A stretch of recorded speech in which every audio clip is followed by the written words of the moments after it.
सब सुनिए, संध्या काल हो रहा है, सब सचेत हो जाइए। अपने मवेशियों को घर के अंदर ले लीजिए, बच्चों को भी ले लीजिए, सचेत रहिए। खेलना बंद करो, पता है ना बाहर कितना खतरा है।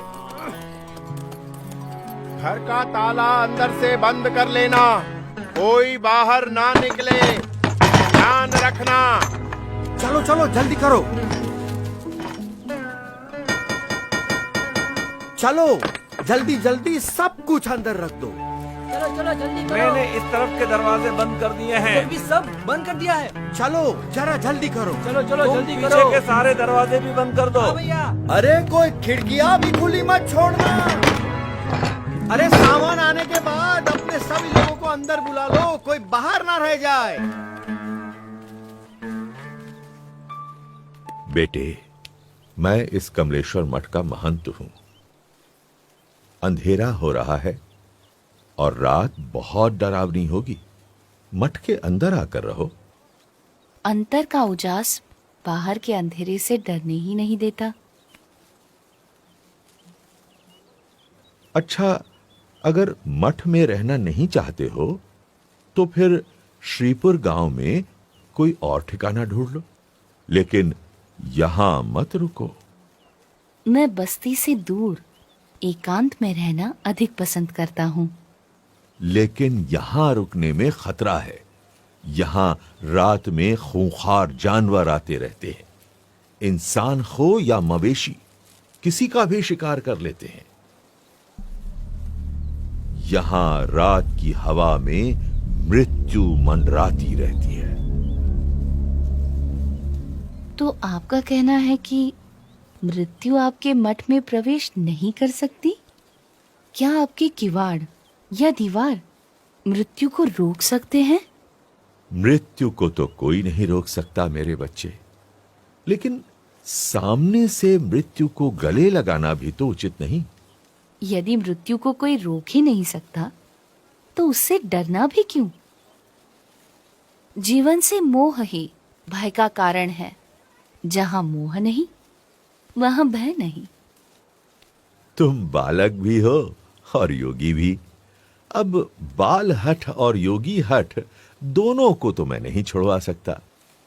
वैसे मठ में सदैव तुम्हारा स्वागत है। मन करे तो चले आना।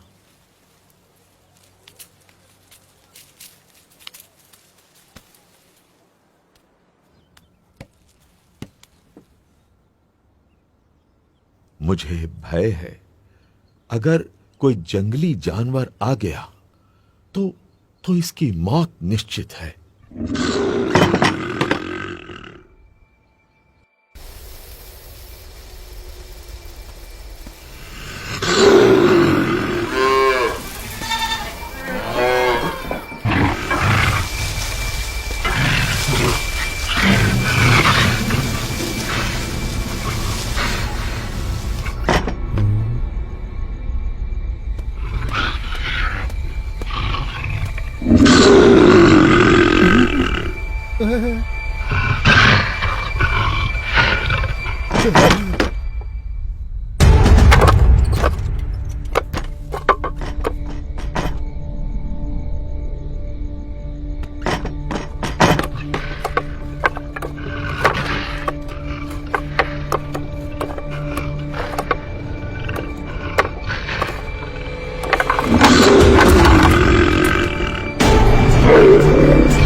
शांतं भवतु, कल्याणमस्तु।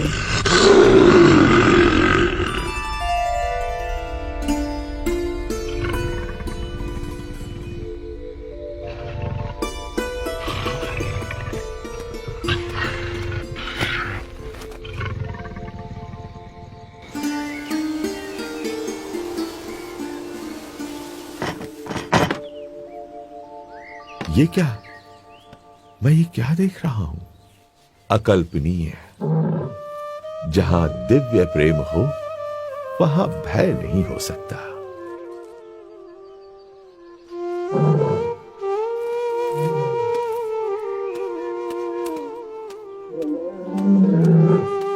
स्वामी, स्वामी रुक जाइए, रुक जाइए स्वामी।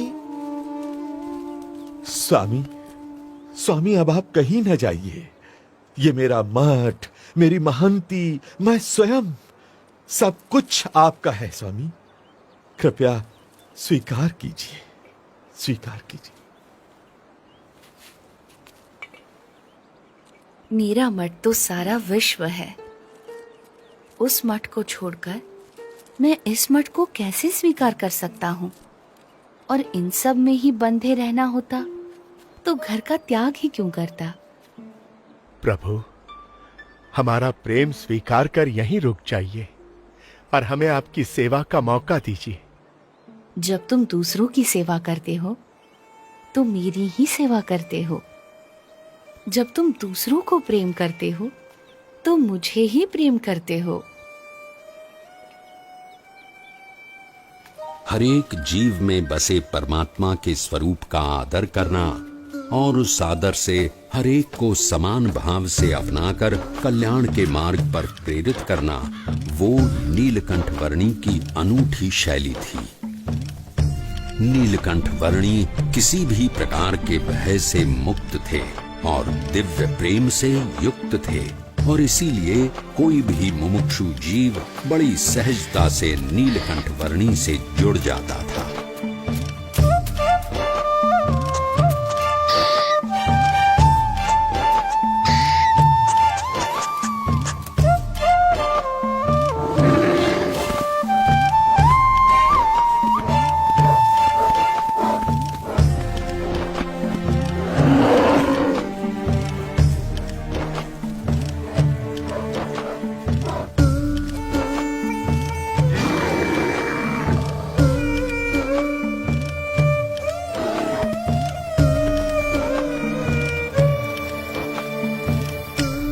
कल सुबह स्नान पूजा आदि करने के लिए अच्छी जगह कहाँ मिलेगी? इस तरफ चले जाओ।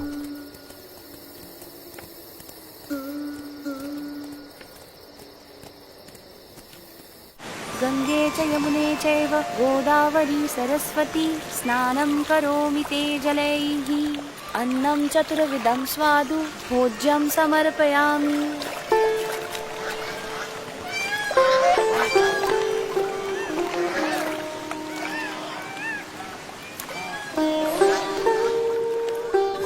हमें जो मनुष्य जन्म मिला है वो बहुत दुर्लभ है और इसीलिए उसका उपयोग भी कल्याण के लिए होना चाहिए। संसार सिंधु करन को नैया, भक्ति हरि की कर ले भैया। संसार सिंधु करन को नैया, भक्ति हरि की कर ले भैया। अंत समय हरि मुक्ति दिलावई, बिनु हरि के कछु काम न आवै। अंत समय हरि मुक्ति दिलावई, बिनु हरि के कछु काम न आवै। अंत समय हरि मुक्ति दिलावई, बिनु हरि के कछु काम।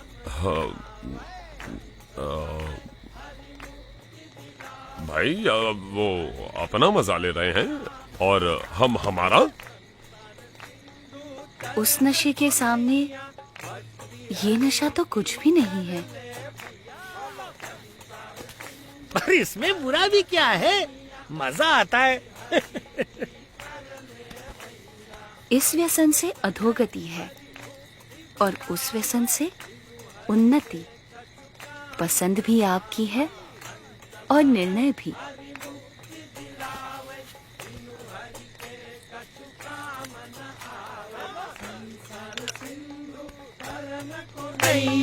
भक्ति हरि की कर ले भैया।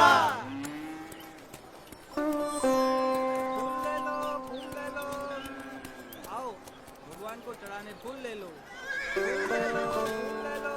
आप यहाँ पहली बार आए हैं? हाँ।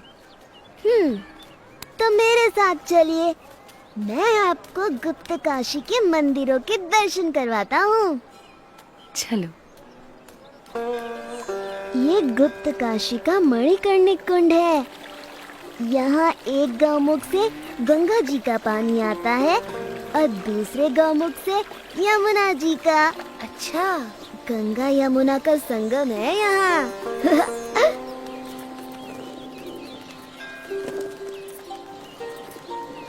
ये विश्वनाथ मंदिर है और ये पास में है अर्धनारीश्वर मंदिर।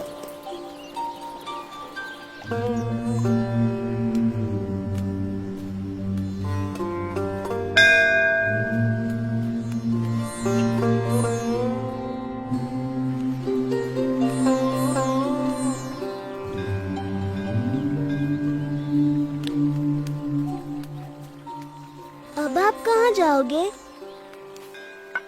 गुप्त प्रयाग और त्रियुगी नारायण से होते हुए गौरी कुंड और वहां से केदारनाथ। इतना दूर?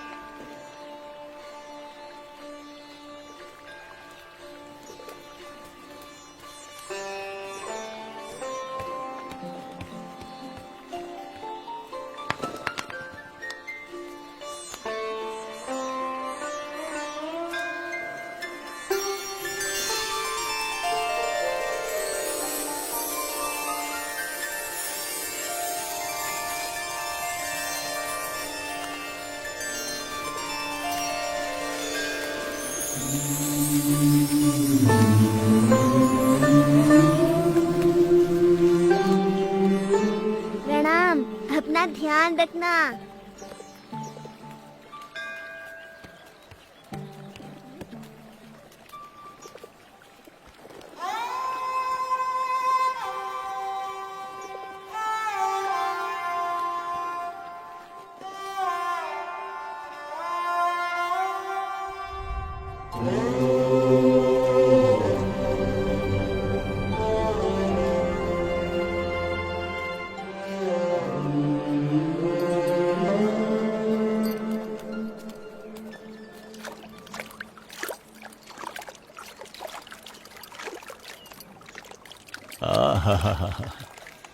ये गौरी कुंड भी ऊपर वाले का चमत्कार है। चारों तरफ केदारनाथ की ठंड और उसके बीच में इस गौरी कुंड का गर्मीला पानी। बस जी भर के नहाओ, ठंड की कोई फिक्र नहीं। सही कहते हो तुम।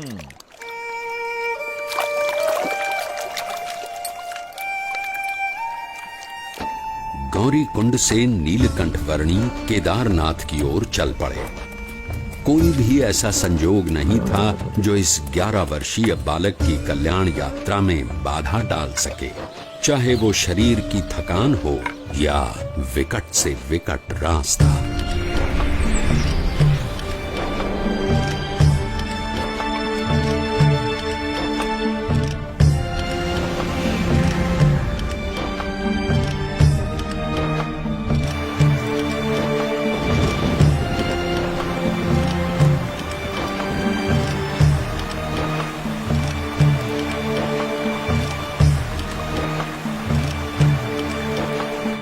भवाटवी में साधु की संगत हरिपद प्राप्त करावे।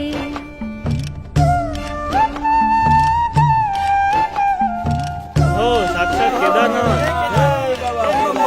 जय केदार।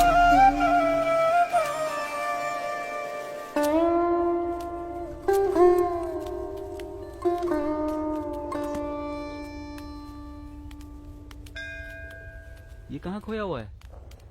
अरे किस दुनिया में हो भाई? साक्षात नारायण की दुनिया में। हाँ? क्या? कहाँ? मुझे इन वर्णी में साक्षात नारायण भगवान के दर्शन हो रहे हैं। तुम भी दर्शन कर लो। साक्षात भगवान नारायण। हाँ। ओह प्रभु, साक्षात नारायण। धन्यवाद धन्यवाद। प्रणाम प्रभु। प्रभु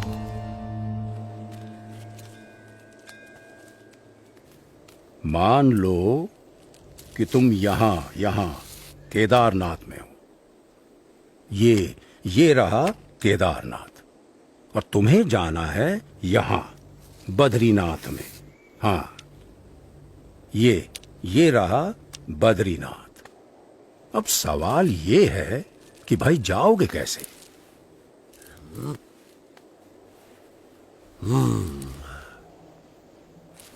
तो तुमको जाना पड़ेगा पहले ज्योतिर्मठ, ये यहाँ पर, और फिर यहां से ऊपर ये हाँ, यहां तुम पहुंचोगे बद्रीनाथ। ये तो बड़ा लंबा रास्ता है, ज्यादा समय लग जाएगा। यही एक भला चंगा रास्ता है जो तुम्हें सही सलामत पहुंचा सके, और कहीं इधर उधर भटकने गए तो हमेशा के लिए भटक जाओगे। किसी जंगली जानवर का शिकार हो जाओगे, या भटकते भटकते ही मौत के मुंह में जा गिरोगे। हाँ, फिर तो हम इसी रास्ते से जाएंगे। हाँ भाई, क्या कहना है तुम्हारा? हाँ भाई, जान बचेगी तो ही तो बद्रीनाथ पहुंचेंगे। हाँ?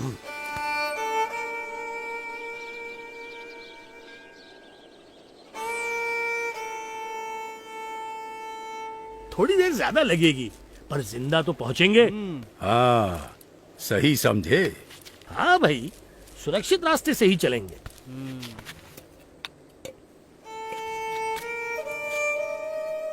केदारनाथ से सीधे बद्रीनाथ जाना असंभव भी तो नहीं है।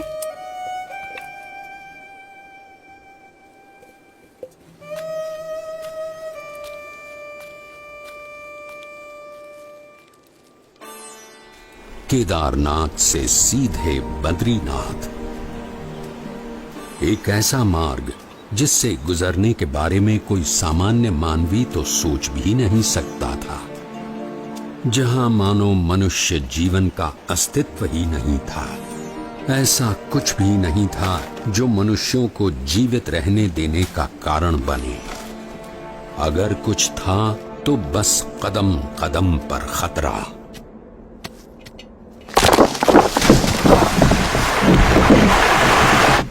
शून्य के नीचे का तापमान जो पानी को पीने के लायक भी नहीं छोड़ता था।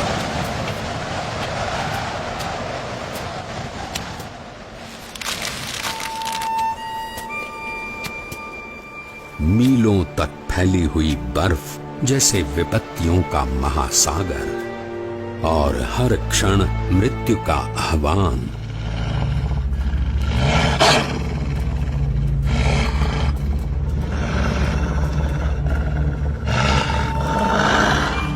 पर केवल 11 वर्ष का एक बालक कृत निश्चयी था अपने ध्येय तक पहुंचने के लिए।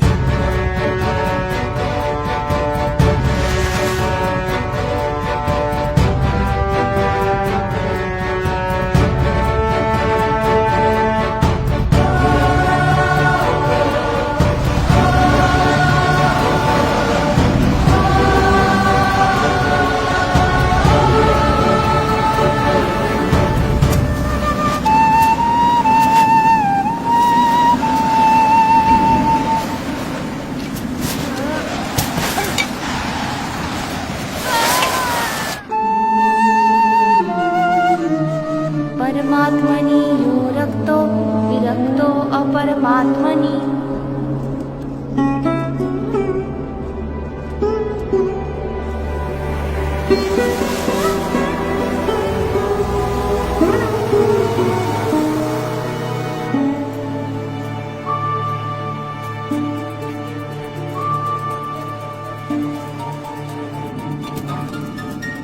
परमात्मनि यो रक्तो विरक्तो अपरमात्मनि।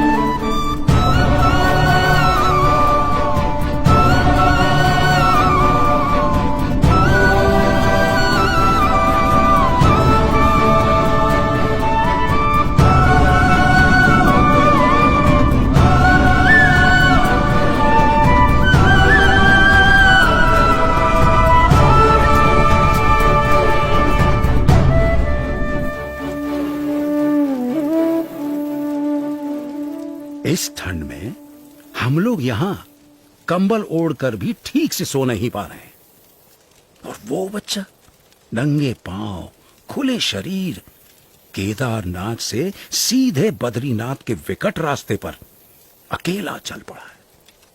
क्या हुआ होगा उसका?